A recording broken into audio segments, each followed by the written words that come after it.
How's everybody doing? Welcome to the Friday edition of the Sports Beat with Richard Holdridge, presented by Georgia-Alabama Sports Live.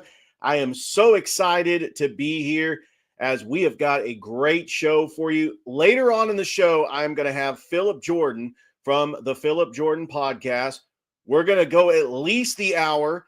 Remember, I'm not on the radio station anymore. I'm actually doing this on my Facebook page on Mondays and Fridays. On Wednesdays at 5 o'clock, you can catch an episode on the Georgia-Alabama Sports Live Facebook page and YouTube channel. As I hit a huge milestone, as I had 1,000 views on one particular episode. And it's because of the support that you have given me and just the people that have believed in me over the years. I mean, I've been doing this podcast for 4 years now, and actually going to be approaching 5 years in January. But this has really been an incredible journey, and I really owe it to the semi-pro franchise that gave me my start as a play-by-play announcer.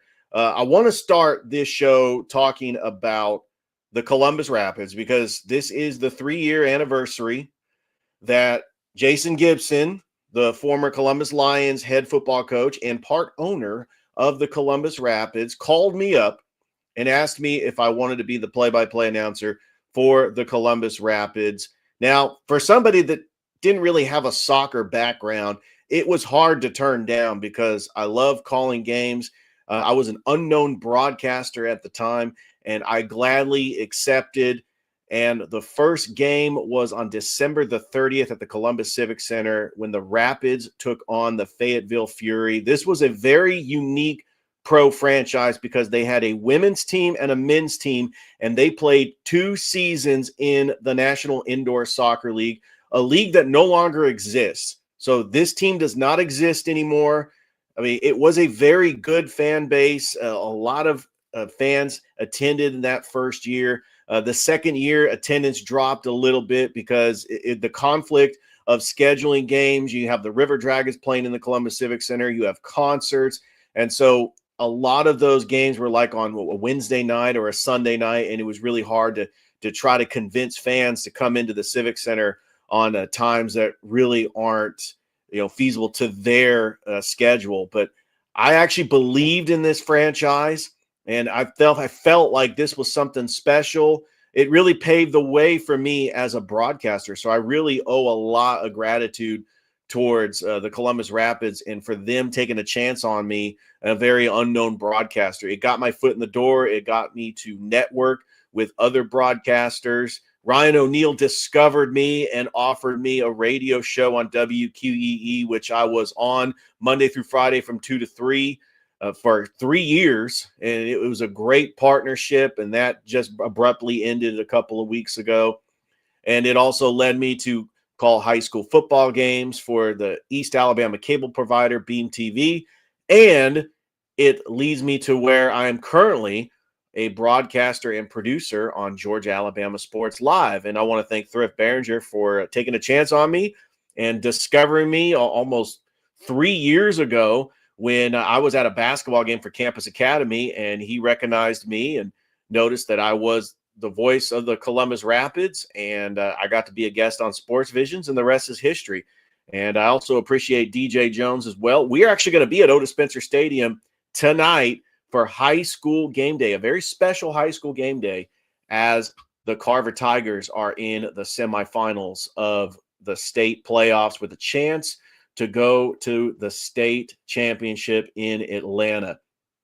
A lot to get into, but I did want to spend, the first 5 minutes talking about the Columbus Rapids because I do think it's important that we look back in the history of these sports franchises that no longer exist, whether it's the Columbus Catfish, the Columbus River Dragons from the D League, whether it's the Columbus Comets or the Columbus Red Sticks. I think it's very important that we look at these franchises because they really paved the way, because Columbus being the second largest city in the state of Georgia, that Columbus can support semi-pro teams. And I think that they're going to do a fantastic job supporting the Columbus Cleanstones in April, that first home game at Synovus Park when the Columbus Cleanstones take on the Pensacola Blue Wahoos. And I'm here to say, and I'll probably reach out to the general manager, Pete Lavin, to try to get my foot in the door, media credentials, possibly having a show at Synovus Park, interviewing coaches and players. I definitely want to try to do that. We're already got a partnership with Columbus United FC, the soccer team out of the National Premier Soccer League, and we are hoping to build our partnership with these other semi-pro franchises in Columbus. All right, without further ado, let's go ahead and talk about what happened last night up in Harris County. I was on the call for the first and second rounds of the GHSA flag football state playoffs. Harris County took care of business in the first game. They defeated Central Macon 19-6. And then the next game was against Hebron Christian. And this was a game for all ages. It was a game for the ages. And it was for all ages as well. Hebron Christian up 6-0. 2 minutes to go. Harris County is driving. Cricket Collie, a crossing route pattern to Pearson Pettit, all the way down to the 4-yard line where Harris County had a first and goal. They tie it. They miss the try, and it's 6-6. Hebron Christian gets all the way past the 50. Harris County gets an interception with 32 seconds to go. And then all of a sudden, Harris County, they put it in the back of the end zone. When time expires, they walk it off. They defeat Hebron Christian 12-6. You saw the call on Georgia Alabama Sports Live. McClung with that touchdown reception. Cricket Collie with 2 touchdown passes. She had 3 in the game against Central. And the Harris County Lady Tigers advance to the quarterfinals, where they will be on the road to take on Southeast Bullock, one of the top girls flag football teams in the state. Meanwhile, the Columbus Lady Blue Devils, they were on the road at Mount Vernon. They defeated Mary Persons in their first game, 26-0, and they defeated Mount Vernon 7-0. With the upset of Washington County over Farrell, that means on Monday at Kinnett Stadium, Columbus will host Washington County in the quarterfinal girls flag football matchup. I'm telling you, I know that the NFHS Network might be live streaming this game, but Georgia Alabama Sports Live, very much interested in live streaming this game. And congratulations to Coach Greer. Congratulations to the Columbus flag football team as they reach the quarterfinals. We had 2 other schools in the area that were in the girls flag football playoffs. Shaw, however, fell to Westside of Macon by a score of 14-6 in the first round of the playoffs. And Northside ended up falling to Pike County 14-0 in the first round of the playoffs. So their seasons are complete, but we still have Columbus and Harris County in the quarterfinals. We already have several state championships as Pacelli, 3rd straight, and then Central winning back-to-back as the Central girls flag football team got the big win on Wednesday afternoon against Spain Park.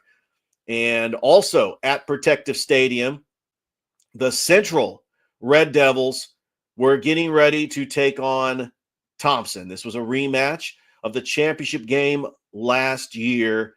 And unfortunately, Thompson ends up defeating Central by a score of 21-7. This was the score at halftime. Andrew Alford marched the Central offense all the way down to the end of the field where they scored a touchdown to go up 7-0. And then Thompson imposed their will. They got a big turnover, And then they got a big stop on fourth down when Central was driving. Central had a pretty good drive a couple of times where they could actually match up with Thompson, but Trent Seaburn, sophomore sensational quarterback who has got that championship pedigree, and Thompson wins the 7A state championship. It's their fifth championship in the last 6 years. What Thompson has done, remember, this is the school where Tua Tagovailoa played. This is just a powerhouse in Alabama. A lot of people don't realize that. They're out of Alabaster, and the Thompson Warriors have really been the standard when it comes to excellence in championship football. All right. Well, I don't have a graphic for this other one, but I do want to talk about the 6A championship in Alabama. It's Saraland and Parker.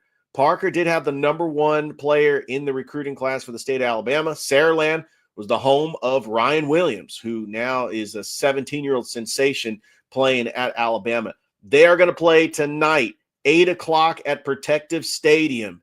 Meanwhile, the 5A championship in Alabama took place yesterday, and congratulations to Montgomery Catholic, a 17-14 victory over Moody. The 4A championship is actually happening right now as we speak on the NFHS network. It's Jackson and Cherokee County. That was kicking off approximately 10 minutes ago. And on the NFHS network, I actually was trying to go to my phone to see if I can get a score update, but that actually started while I was doing the show. Meanwhile, the 3A state championship in Alabama, congratulations to the Mars Hill Bible Panthers. And they win the 3A championship, Mars Hill Bible out of Florence, Alabama. I've got ties, several fans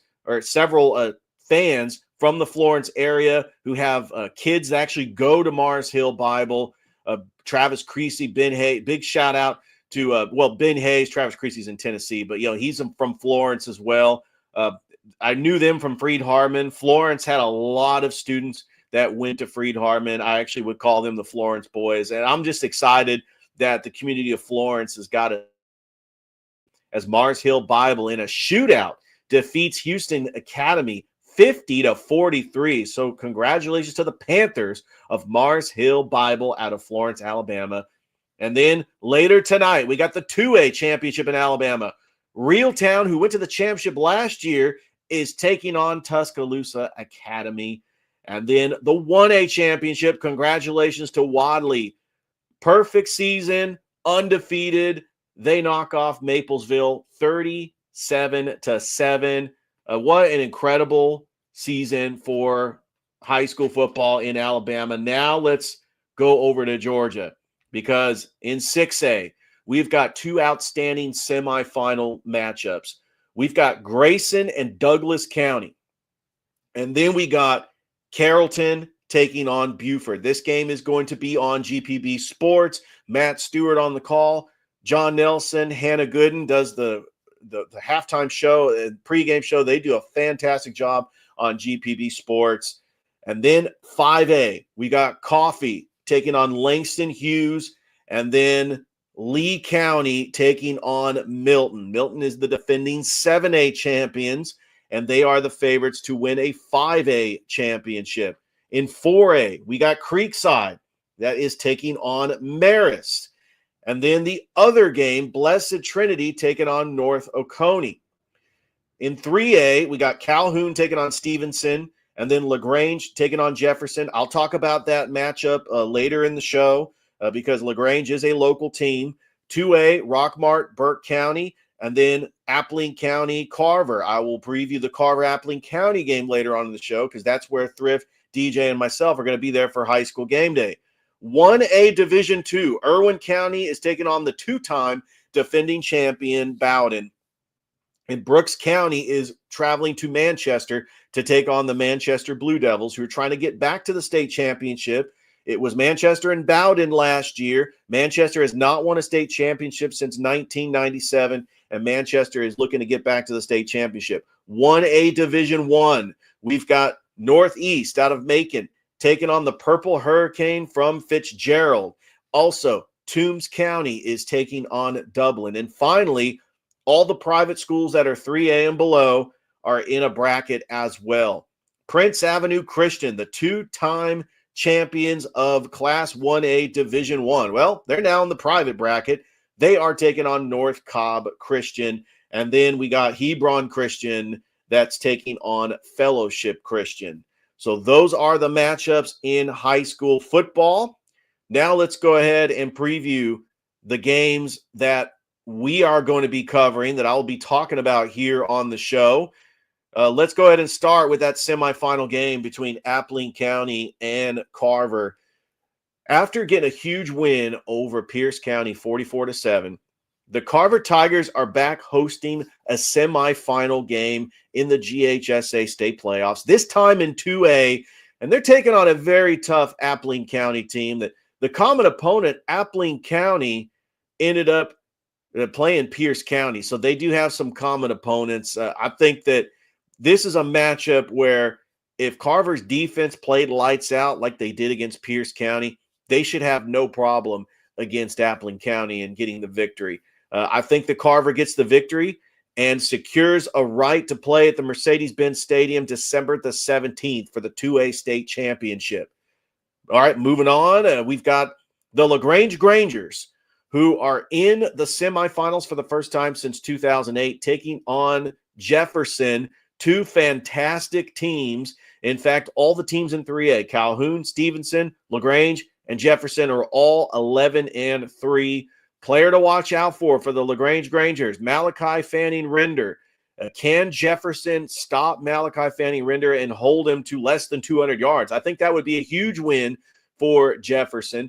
Jefferson was a 5A school last year. Remember, they beat Harris County in the quarterfinals. And they don't have downtown Sammy Brown anymore because he is now at Clemson. And finally, the other team that's in our area that is in the semifinals is the Manchester Blue Devils. 12-1. Their only loss was to Harris County. They got a 12-game win streak. They're taking on Brooks County. This game is back at Manchester because of the GHSA coin flip. They were a number 1 seed. They went to Lincoln County last week, got the narrow 20-17 victory. But the Manchester Blue Devils trying to get to the state championship. And how exciting would that be for what Manchester has really have gone through and their first-year coach, DeMonta Prather. But we're really looking forward to seeing these schools. I'm going to actually keep an eye on them on the NFHS network. I'll actually be at Otis Spencer Stadium for that matchup between Carver and Appling County. We're not going to be able to live stream the game, but we are going to cover it, as that's going to be part of our high school game day. We're going to try to get a halftime show. We might even get a post-game interview with Coach Coffey, but I'm excited about it. Thrift Behringer, DJ Jones are going to be there, as well as yours truly. It's going to be just a fun time at Otis Spencer Stadium tonight. All right, we did have some high school basketball games last night. You saw it on Georgia Alabama Sports Live. Thrift Behringer was on the call for Heritage Pacelli. This was the opener for the Pacelli Vikings. And the Lady Vikings ended up getting the win over Heritage 74-28. They had no problem there. It was the Vikings who were able to get the comeback. Heritage was up by 2, and Pacelli put the clamps on defense, and they got huge stops. They forced turnovers. They were able to make their foul shots when Heritage actually fouled them, and they get the win 60-52. Pacelli is going to be playing today against New Faith Christian Academy at the Land, and you can catch that game on Georgia Alabama Sports Live, as Mike Peacock will be on the call at the Land. Also yesterday, Russell County got the clean sweep. The Russell County Lady Warriors. How about the Lady Warriors? 58-52 over Valley. Coach Ricky Jones has got them 5-5 on the season, a much improvement from last season. And then Coach Battles, Russell County Warriors, ends up getting the 60-52 win over Valley. Russell County is 6-2 on the season. By the way, they will take on Smith Station later tonight in Smith Station, Alabama. Here's some of the other teams that are going to be in action tonight. It's a busy high school basketball evening for Friday night. You know, we got football going on. We still got football and basketball going on at the same time. Also, don't forget, we also have Keene of the County Pacelli taking on Harris County. They're going to be in a wrestling match later tonight and Saturday morning. So we got the Jordan Red Jackets. They are hosting Marion County. Shaw is on the road taking on Brookstone. Kendrick is on the road taking on Pike County up in Zebulon. We have Spencer making a trip to Ellaville to take on Schley County. Glenwood is taking on Lynette, and you can catch that game on Georgia Alabama Sports Live as Noah Shelton will be on the call. Some of the games for tomorrow, I will be on the call for Shaw and Calvary Christian. Columbus is down in Casita taking on Chatco. Northside is hosting the Jordan Red Jackets. Kendrick is hosting Greenville. Hardaway is on the road taking on Smith Station. The Central boys basketball team is hosting Southwest DeKalb, who's undefeated. Central, by the way, is 10-1. They're having a fantastic season as well. So we got a busy schedule next week for high school basketball. Hopefully we'll have some teams that will be in the state championship at the Mercedes-Benz Stadium in this area. So with that being said, why don't we take a break? When we come back, I'm going to break down these conference championships and let's get into some college football playoff scenarios because the new college football rankings came out and the big controversy is Alabama is number 11, which means that they're more than likely going to get into the college football playoff with 3 losses. All right, you don't want to go anywhere. It's a Sports Beat with Richard Holdridge, presented by Georgia Alabama Sports Live. We'll be right back after this. Introducing Gatorade Water. Alkaline and electrolyte infused for great taste. Gatorade Water, always in motion. All right, welcome back to the Sports Beat with Richard Holdridge, presented by Georgia Alabama Sports Live. All right, let's go ahead and throw up that graphic. We're going to go ahead and start with looking for the graphic. All right, the SEC Championship. Here we go again, right? Texas, Georgia, rematch of the game that happened between Texas and Georgia in Austin. And I got some thoughts on this game. Texas has the number 1 defense, but they really haven't played anybody.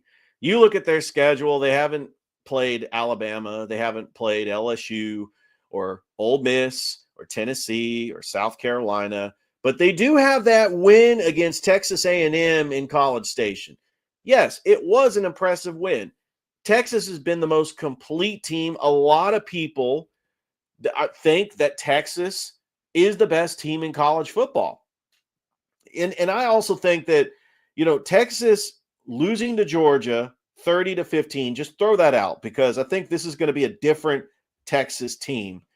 And I just don't think Georgia is as good as those national championship teams. Well, Texas is favored by 2.5. And, I'm not going to go into college football scenarios for this game. I'm not going to say, what does the model say? Or, play out all these scenarios. I'm not going to play this game on NCAA Football 24. I do want to say, with Trevor Etienne, which his time at Georgia is done, he's entered the transfer portal. Nate Frazier, this is your time to shine.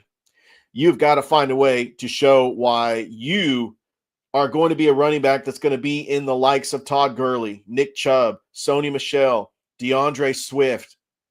I mean, there's elite running backs that have played in Georgia. It should mean something to play running back at Georgia. And Carson Beck, please do not make the big mistake. You do not want to get Georgia fans in an uproar thinking that you're going to lose the game for them. I do feel, even though it's not a foregone conclusion, I do feel if Georgia loses this game that they're still in the college football playoff. Now, if Texas blows them out, the committee could drop them like they dropped them when they got blown out by Ole Miss. Close losses matter.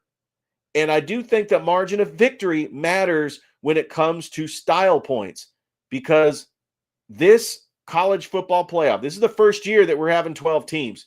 It is razor thin, even though I still can't look past Alabama getting blown out by Oklahoma 24-3. But in my mind, if Georgia wins, they could possibly get the number 2 seed and it depends on what Oregon does against Penn State. That's the next game that we got on the slate. It is number 1 Oregon, number 3 Penn State. And, my thoughts on this game, Oregon is undefeated. Dylan Gabriel is probably going to be in New York to probably be a Heisman finalist. I mean, he could possibly win the Heisman. And I do think that Oregon is going to be tested a little bit. Penn State hasn't really played anybody. And the one time they played Ohio State in Happy Valley, they lost 20-13. Their defense, is pretty good. They had an overtime win against USC. That was back when USC was kind of decent. I think that, that game where they beat Illinois, that I guess could be a quality win. But, the committee's going to look at them and say, oh, well, they beat Minnesota by 1 point. I mean, let's not kid ourselves. Penn State is still getting into the college football playoff. This is why it's very important when you're a one-loss team that you don't lose any more games, because you are safely going to be in the college football playoff. That's how I feel about Indiana. They got 1 loss. They are going to be in the college football playoff. Oregon is favored by 3.5. And, when I think about these games, it's going to be 8 o'clock, CBS. The playoff projector, the matchup predictor has Penn State winning 53% of the scenarios compared to 46% to Oregon. All right, let's say Penn State wins. If Penn State wins, I think that they are deserving of a number 1 seed. And I think that Oregon should get the 5th seed because they are undefeated. Now, if Penn State loses, I think that the committee is going to drop Penn State to the 6th seed and Notre Dame is going to get the 5th seed. A lot of playoff scenarios. There is a game tonight. It's got some huge implications for the college football playoff, and that is Boise State taking on UNLV. What if UNLV ends up beating Boise State? Well, I mean, UNLV will more than likely get the 12 seed. Because they are ranked 20th, I think that that's going to be what's going to happen. I think that they will get the 12 seed if they beat Boise State. Right now, Boise State, they win. They are the 4 seed because they are going to be ranked in the college football playoff ahead of the Big 12 winner.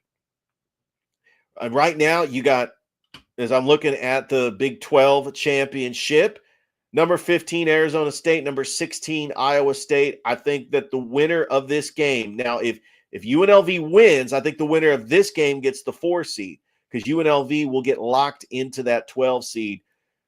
But this is really a good position for the 12 seed and the 4 seed to be in, just for that simple fact, they could end up playing the 5th seed. And I think that it just plays out.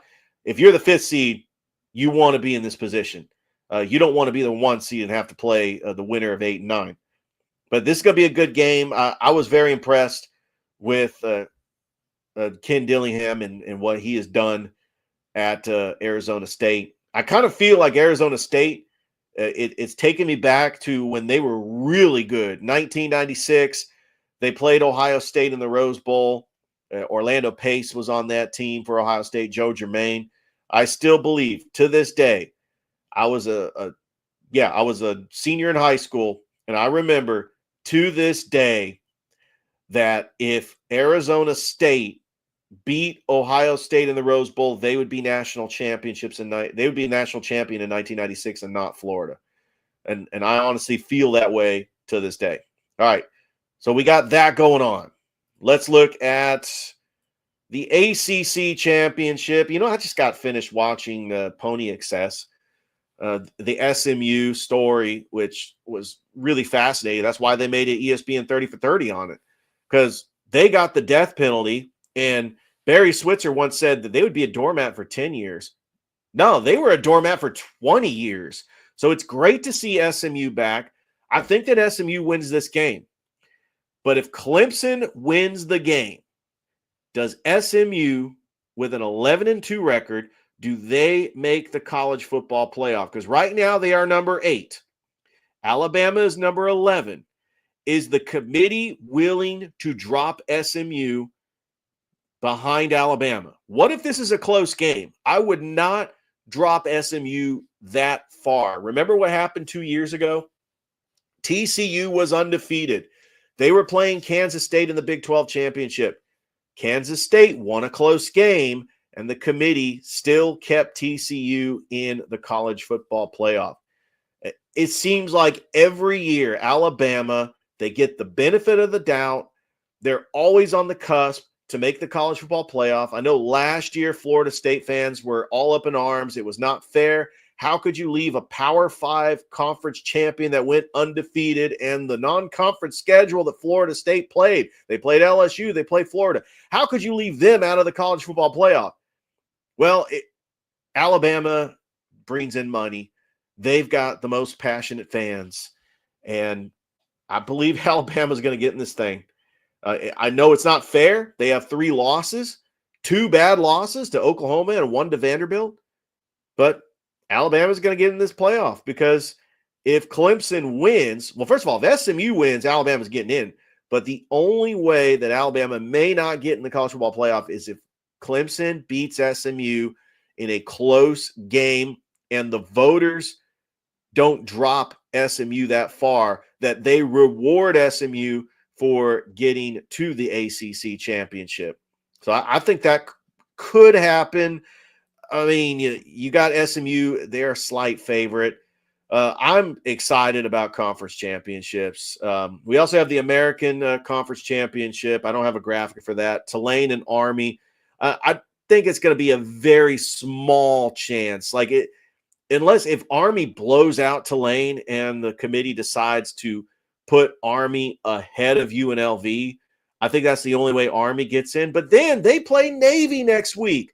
Do you think that the committee would just wait? And no, they're not going to wait. They're going to make the decision on Sunday. So you're looking at that Army-Navy game, and it looks like it's a glorified exhibition game. I mean, don't tell anybody that went to West Point or the Naval Academy because this is the most important game, and I do feel that way because you could throw out the records. I mean, you're talking about Army as a football program. What would they rather do, win an American Conference Championship or beat Navy? If you went to West Point, remember, I'm in the Army. If you went to West Point, the easy answer is beat Navy. They want to beat Navy every single year. I remember there was like a 15-year span where Navy dominated Army. So I think that is more important than winning the American Conference Championship. But yeah, Army's having a fantastic season, and they play Navy next week. And yeah, we got plenty of time to talk about that. All right. Well, here's the thing. We got NFL. We got an NFL game that happened last night, and it was a Thursday night game between the Green Bay Packers and the Detroit Lions. And unbelievable. The Detroit Lions, which that's not the right score. It was a 34-31.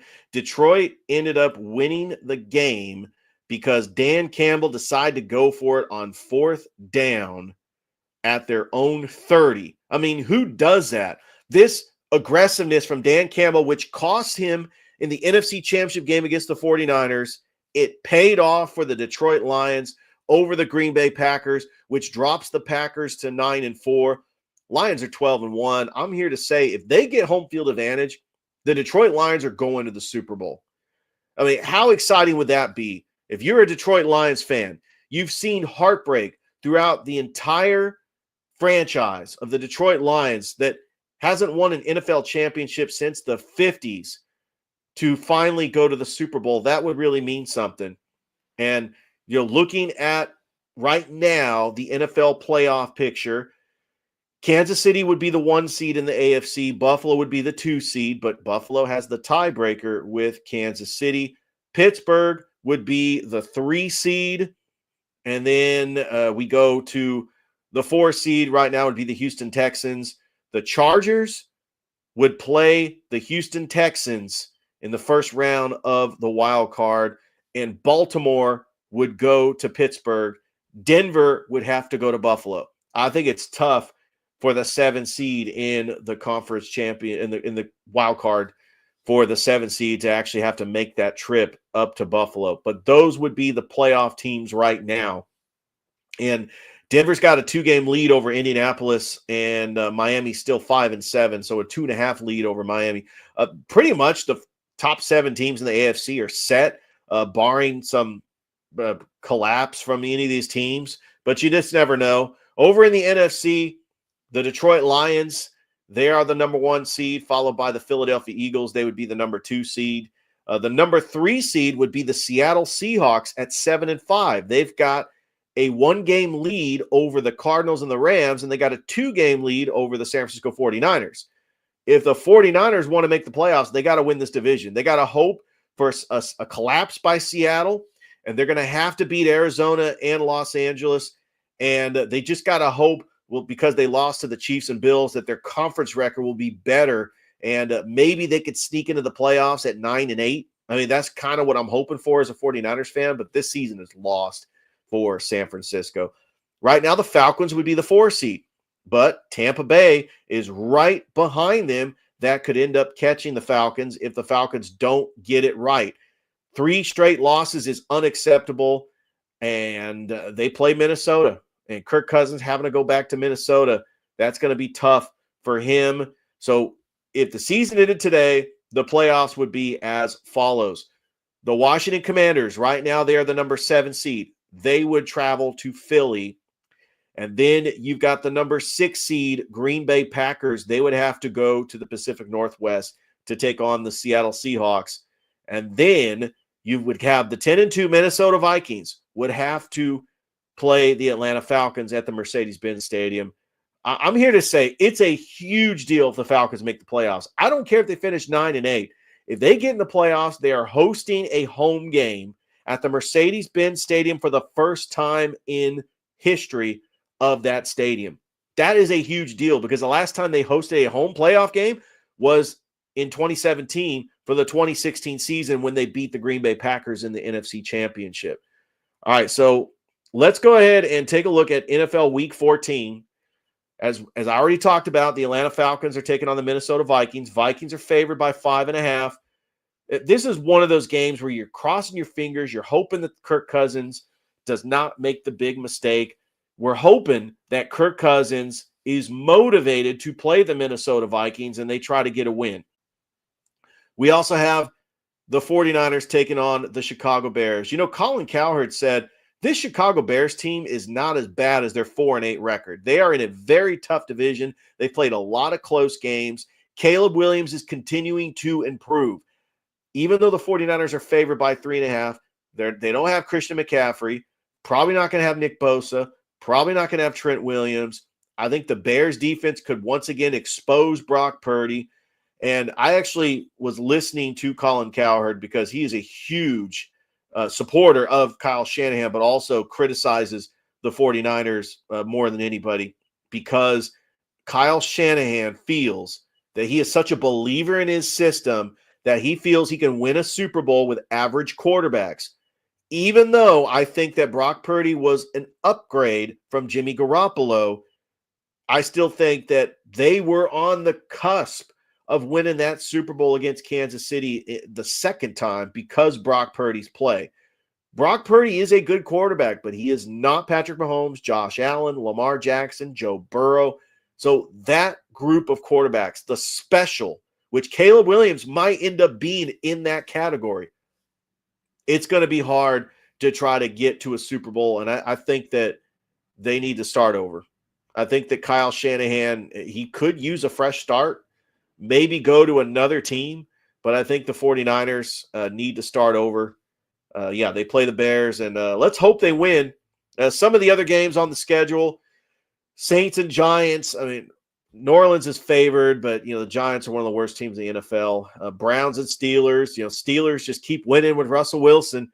I think the Steelers end up winning here. I think the Buccaneers beat the Raiders. I got the Panthers and the Eagles. I think the Eagles win here. Eagles are a 2-touchdown favorite, but, the Panthers are starting to show signs of improvement. Jets and Dolphins, I mean, these games are just not really big-time playoff games. Seattle, Arizona, that's going to be a good game. That's going to be in Arizona.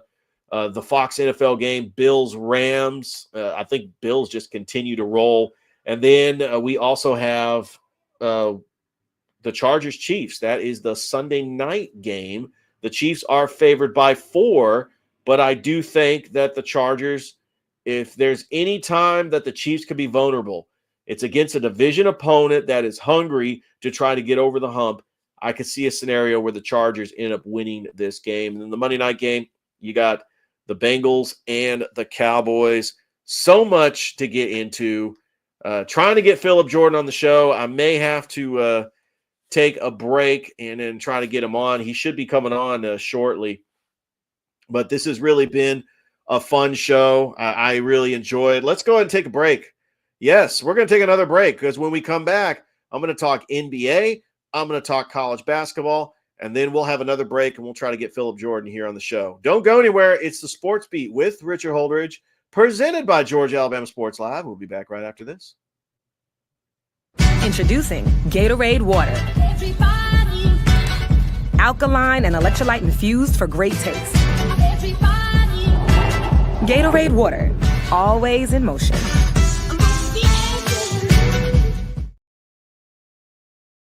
Georgia, Alabama.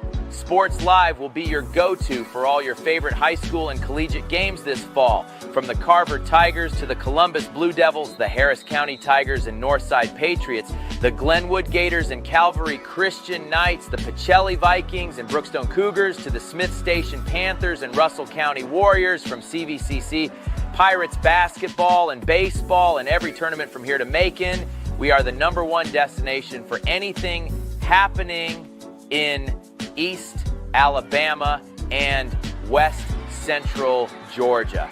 Be sure to like and follow us on YouTube and Facebook, and stay tuned for even more amazing ways we will be bringing Georgia Alabama Sports Live to you this upcoming season. We can't wait to come see you next.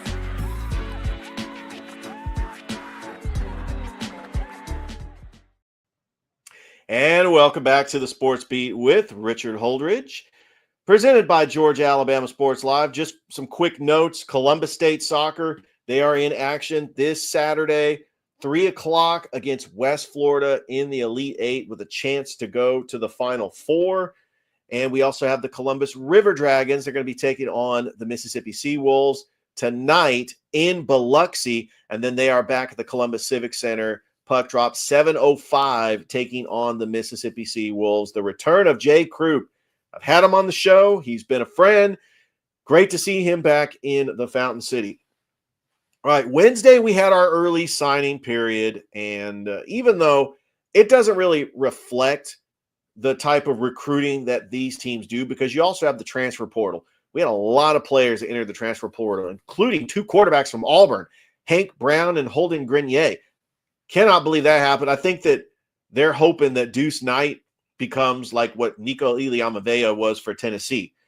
But I still think that Auburn needs to get a quarterback in the transfer portal. Maybe a Miller Moss, maybe a Jackson Arnold. Hopefully they find their quarterback, because if Hugh Freeze doesn't find a quarterback, he's done. He's going to be out at Auburn. You know, the standard at Auburn, 8-9 wins, sometimes 10 wins. Sometimes they catch lightning in a bottle like Cam Newton and they win a national championship. But Auburn, they know that Alabama is not as strong as they were 10, 15 years ago, because nobody will ever duplicate Nick Saban and his legacy. I don't care how good you are. And Kalen DeBoer is not Nick Saban, but he's still a good coach. I think that Alabama fans need to give him a fair shake. And I also think that Alabama is going to be in the college football playoff anyway. All right, so the #1 recruiting class was Oregon. The #1 recruit out of Georgia, Juju Lewis, he committed to Colorado. So Colorado getting the big fish. Juju Lewis, who's playing in the semifinals against Buford. Carrollton and Buford playing today. All right, so Oregon, the #1 recruiting class, followed by Texas. Georgia had the #3 recruiting class, followed by Ohio State and Alabama. Good to see LSU back in the top 10 recruiting class. Michigan, remember, Michigan is getting Underwood, that #1 prospect. And Michigan's going to be really good. If they found their quarterback, they could end up beating Ohio State again. That's 5 years in a row. I mean, because that game's going to be in the Big House next year. Auburn is a top 10 recruiting class. So Hugh Freeze, what he does is he recruits very well. and Auburn gets in. I'm very impressed with what Mike Elko has done at Texas A&M. They're in the top 10 at number 9. Number 10, Tennessee. Number 11, Florida. Trevor Etienne, who's entered the transfer portal, he's thinking about going back to Florida.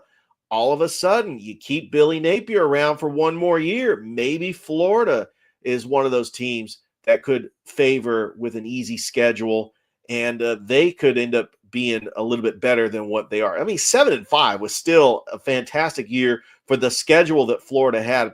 But then you start measuring Billy Napier and his record against Tennessee, his record against Georgia. All right, we got Ole Miss 14, USC 15, who had a disastrous 6-6 season.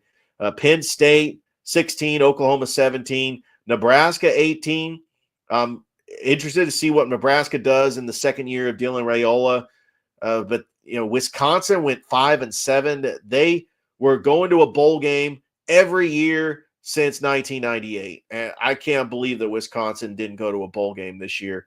And then South Carolina at 20. Lenora Sellers, look out. Next year, South Carolina could be a team that people could be talking about. Missouri is always good. They're at 21. Georgia Tech getting in the top 25. That is a reflection on Brent Key and recruiting the state of Georgia. I think that 8 overtime game against Georgia has really helped Georgia Tech's recruiting, because they could say, we got the quarterback. We believe in Coach Brent Key that we can go toe-to-toe with anybody, and that includes Georgia. Kentucky, number 23, Florida State at 24, tied with Washington, TCU, Arkansas, Rutgers, SMU, Maryland. Yeah, they're going to – this whole thing, according to Rivals.com, goes all the way down to 97. So we might have some more teams. And we still have the National Signing Day in February. Remember, this was early signing day. A lot of people don't like early signing day because – people are still playing games. So why have an early signing day? But, these coaches, they're recruiting in season all the time. And so I'm just interested to see what happens in the recruiting. All right, going from National Signing Day to a big story that really caught my eye. Bill Belichick interviewed for the head coaching job at North Carolina. I think he's interested. He just wants to coach. That's all he wants to do. I know that when you think of Bill Belichick, you don't think of a college coach, but Bill Belichick loves coaching. Give him a shot. Let him coach. Let him see if he can be the coach that could get the job done at North Carolina. Taking over from Mac Brown, I think he'll be fine. I think that there are some players that would want to play for Belichick. We'll see how that plays out for Belichick and what his legacy is. All right, well, college basketball had a lot of upsets over the week. I mean, it was really shocking to see how many upsets. One upset I called. I called Kansas on upset alert against Creighton, and lo and behold, Creighton ends off pulling off the upset. We also had Auburn. They ended up losing to Duke. This was an exciting game. They lost to Duke 84-78. First loss of the season. Cooper Flagg, 22 points for Duke, 11 rebounds. Janai Broome with 20 points, 12 rebounds. That was the matchup I wanted to see. I want to see Cooper Flagg go up against Janai Broome. Auburn, their next game is against Richmond. They are 7-1. I think when the new college basketball rankings come out, that Tennessee will be the new number 1. Kentucky lost to Clemson. So you had the number 1, number 2, and number 3 teams all fall. Marquette is going to jump up to number 2, which means Georgia, that's 8-1. Their only loss was to Marquette. I think that Georgia could win out in December. They got 4 winnable games. They could go to 12-1 getting ready for SEC play. And as a Georgia fan, I want to see them in the NCAA tournament. We haven't seen them in the NCAA tournament that many times. I could actually count on my hand how many times they've been to the NCAA tournament. 2015, 2011, 2008, and then 2001. And that is it. Remember that 2001, that team with Jim Herrick, it hasn't been that much, especially in this century. But I do think Tennessee will be the number one, followed by Marquette. We got a big game this weekend, Gonzaga and Kentucky. Kentucky holding their own. I think that Mark Pope is a decent coach for the Kentucky Wildcats. I don't think they miss John Calipari that much. Some of the other SEC matchups this weekend, we got a lot of non-conference games. I mean, Arkansas is hosting Texas San Antonio. We got Oklahoma taking on Alcorn State. Not a whole lot on the slate.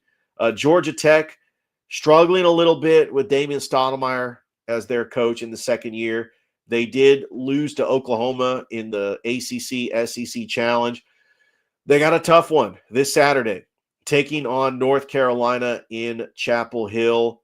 We've got Stanford and Cal, an ACC game. Clemson is taking on Miami. Syracuse is taking on Notre Dame. And then some of the top 25 matchups as I try to get in there and see what top 25 matchups we've got. Wisconsin taking on Marquette. That's not a bad matchup. There you go. And also looking at Creighton, fresh off their win against Kansas. I expect them to be in the top 25. They are taking on the UNLV Running Rebels, which I enjoy UNLV as a program. And like I mentioned, Kentucky taking on Gonzaga, Kansas City taking on Montana State. Yeah, I missed that one. I was trying to see if Kansas was playing as well. But I love college basketball. This is a great time to be a college basketball fan. I mean, once they get into conference play, we start getting clarity, and then I start having my bracketology show. I love this. This is a feature that I started implementing in my show, and I would just love to start implementing that once again. All right, let's go ahead and take a look at the NBA because the quarterfinals are set for the NBA Cup. Now, the NBA Cup bracket is as follows. Over in the East, we got the Bucks and the Magic. And then we got the Knicks and the Hawks. These games will be played. The Knicks are playing the Hawks on December the 11th. Bucks are playing the Magic on December the 10th. And then in the West, we got the Thunder and the Mavericks on December the 10th.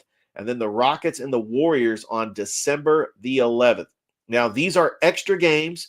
They do not have any implications whatsoever when it comes to the overall standings. These are extra games beyond 82. So this is something that the Hawks want to try to get a win. But they do face the struggling Lakers tonight at State Farm Arena. The Hawks are 12-11 after getting a big win over the Milwaukee Bucks on Wednesday. Winners of 5 straight. The Lakers are struggling. They are 12-10. 2 losses in a row. They started out 10-3, and they have gone 3-7 since then. So the Lakers are struggling. And my takeaway on the Lakers is Darvin Ham had a better record this time in the season compared to J.J. Redick. He was 13-9 last year in his first 22 games. J.J. Redick, 12-10. I tell you, I thought that Laker fans were hoping that J.J. Redick would be the answer. And at first, he looked good. When they were 10-3, I thought, J.J. Redick might win Coach of the Year. No disrespect to Kenny Atkinson, but now I think Kenny Atkinson for the Cleveland Cavaliers is going to win Coach of the Year. Look, it's still early, but here's your leading scorers in the NBA. Giannis Antetokounmpo averages 32.6 points a game. Bucks are going to be fine. How about LaMelo Ball coming back from that injury, averaging 31.1 points a game for the Charlotte Hornets. Nikola Jokic, you know that Denver is going to be there when it's all said and done. I mean, when you talk about Jokic's numbers, he is good for 30, 15, and 14. He is a triple-double just about every night. He is leading the league in rebounds, averages 13 rebounds a game. Shai Gilgeous-Alexander for OKC, which is my favorite to win MVP, especially if OKC is the number 1 overall seed in the West, averaging 29.8 points a game, and Luka Doncic averaging 28.6 points a game. Some people say this is a down year for Luka. And then your leading assist leader is Trae Young for the Atlanta Hawks, averaging 12 assists a game. And I think if Trae Young becomes a passer first, that I do think that the Hawks are going to be a playoff team. And I do want to talk about the NHL just a little bit because I don't talk much NHL on this show. But right now, the team with the best record is the Minnesota Wild, tied with the Winnipeg Jets over in the Western Conference. Over in the Eastern Conference, the Washington Capitals and the New Jersey Devils are tied the Metropolitan Division, followed by the Toronto Maple Leafs and the Florida Panthers, both with 34 points in the Atlantic. The defending Stanley Cup champion Florida Panthers are still looking pretty good. Toronto, I just want to see them get somewhere in the playoffs, because that is a historic franchise that has, have not had a whole lot of success. And I think their best season, the last season I remember where they went deep in the playoffs, was in 1993 when they beat the San Jose Sharks in the second round. All right. Well, I couldn't get Noah Shelton, Phillip Jordan on the show. So I may just end this broadcast, but this has really been a lot of fun. Let's see if I can try to get him on.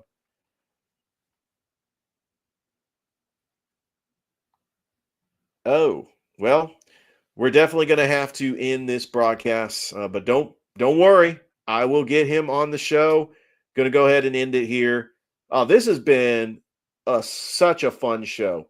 I do this every Monday, Wednesday, and Friday. I decided to go live because I wanted to see if I can get the most updated sports scores live here on my Facebook page and YouTube channel. A score update: Jackson is leading Cherokee County 27-0 in the second quarter. That game is actually being played on the NFHS network. That is the Super 7 4A championship at Protective Stadium. That is happening right now as we speak. All right.